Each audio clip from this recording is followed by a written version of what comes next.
Assalamualaikum warahmatullahi wabarakatuh.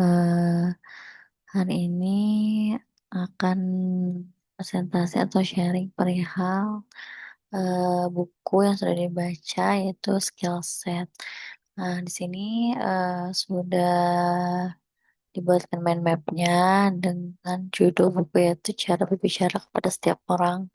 Karyanya Emma Sargent dan Tim Ferron. Nah, di sini akan ada membahas 6 poin perihal cara berbicara kepada setiap orang gimana gitu ya. Yang pertama itu kita harus percaya diri dulu. Nah, percaya diri di sini itu biasanya kita ada gugup gitu ya. Nah, kita harus mengatasi gugup tersebut biasanya dengan tarik nafas yang panjang gitu ya. Terus juga yang kedua di sini bicara kita harus jelas dan terstruktur. Nah, kalau misalnya ada hmm, eh, pembicaraan yang belum jelas atau mungkin tidak terstruktur, biasanya kita harus rapikan dulu cara berbicara kita gitu ya. Lalu selanjutnya di sini sesuaikan gaya bicara. Nah, sesuaikan dengan pribadi kita dan juga lawan bicara kita. Nah, lalu yang selanjutnya itu di komunikasi agar efektif gitu ya. Yang pertama kita wajib harus mendengarkan secara aktif. Jadi kita harus berbanyak mendengarkan di kepada lawan bicara kita gitu ya. Yang kedua kita harus ada empati. Jadi kita jangan hanya mendengarkan tapi ada respon. Lalu selanjutnya kita juga harus menggunakan bahasa tubuh dan ada suara yang sesuai dengan kondisi atau kondisional gitu ya. Lalu selanjutnya sini dibahas tentang lawan bicara. Nah, kita untuk berbicara itu biasanya ada beberapa kriteria gitu ya. Yang pertama itu kita bisa berbicara dengan atasan dan rekan kerja atau juga dengan orang yang sulit atau emosional dan terakhir juga sopan dan fleksibel. Nah, di sini gimana sih caranya gitu ya untuk berbicara dengan orang-orang tersebut? Biasanya ada berbagai situasi yang kita alami gitu.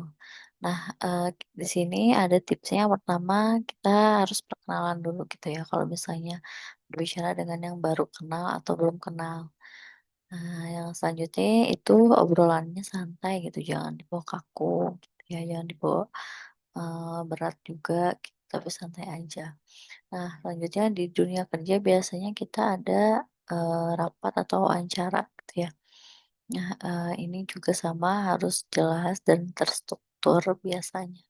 Lalu selanjutnya ini yang terakhir ada dari berbicara itu kita biasanya ada kritik dan konflik. Kalau misalnya kritik itu kita mendapatkan kritik dari atasan, dari rekan kerja gitu ya. Atau juga kalau misalnya konflik biasanya sedang meeting atau sedang diskusi yang lumayan berat bahasannya.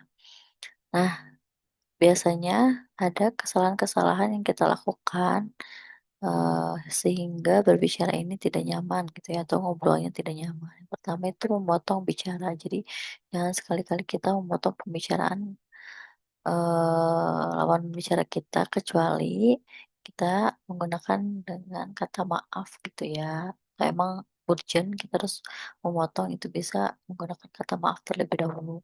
Lalu juga berbicara berlebihan juga ada kata-kata yang menyinggung lawan bicara.